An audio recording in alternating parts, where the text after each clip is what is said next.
Long before Columbus, long before the Aztecs or Incas rose to power, the Maya ruled the jungles of Central America.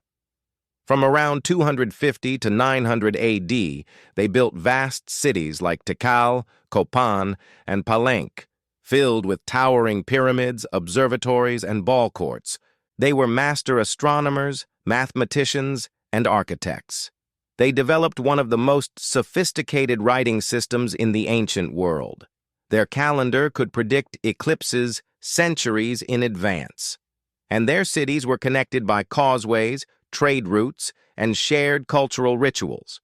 At their peak, the Maya numbered in the millions. Their influence stretched across modern-day Mexico, Guatemala, Belize, Honduras, and El Salvador. But then, something happened.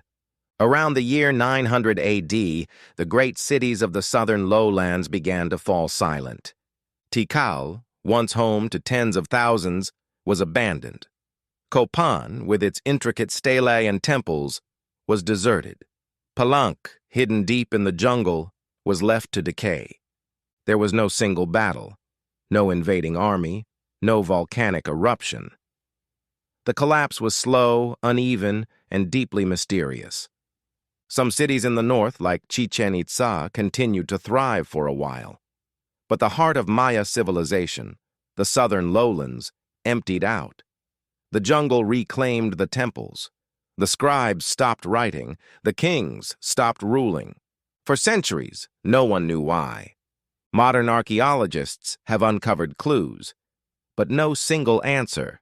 Instead, the Maya collapse seems to be a perfect storm of problems. Problem 1.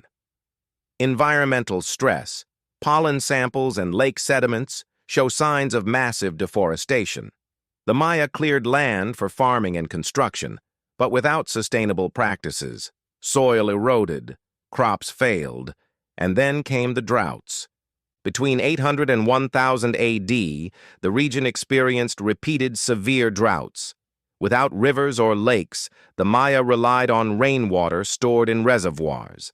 When the rains stopped, so did the water and the food. Problem 2. Overpopulation. Some cities may have grown too large for their environment. Tikal, for example, may have housed over 60,000 people. As resources dwindled, competition intensified. Famine and unrest followed. Problem 3. Political fragmentation. The Maya weren't a unified empire. They were a network of city-states. Kings ruled independently, often warring with each other.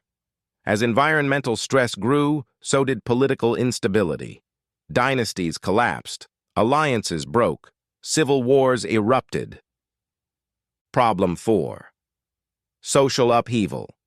Some scholars believe the Maya people may have lost faith in their rulers. Kings were seen as divine intermediaries.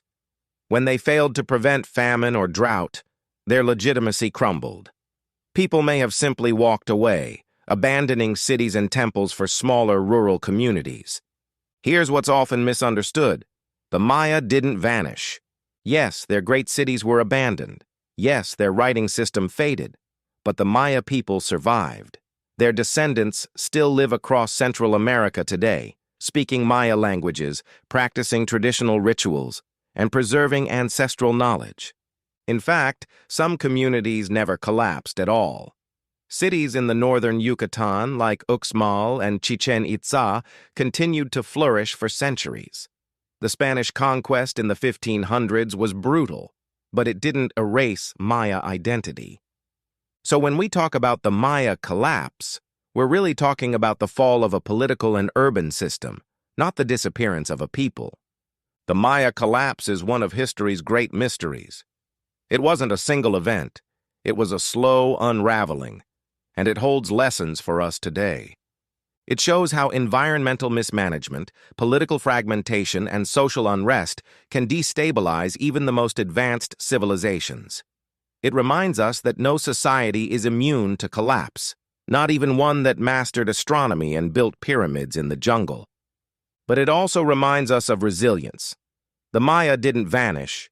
They adapted. They endured. And today, their legacy lives on, in language, art, and memory. So next time you see a Maya pyramid or read about their calendar, remember, it's not just a ruin. It's a whisper from a civilization that once lit up the jungle and still echoes through time.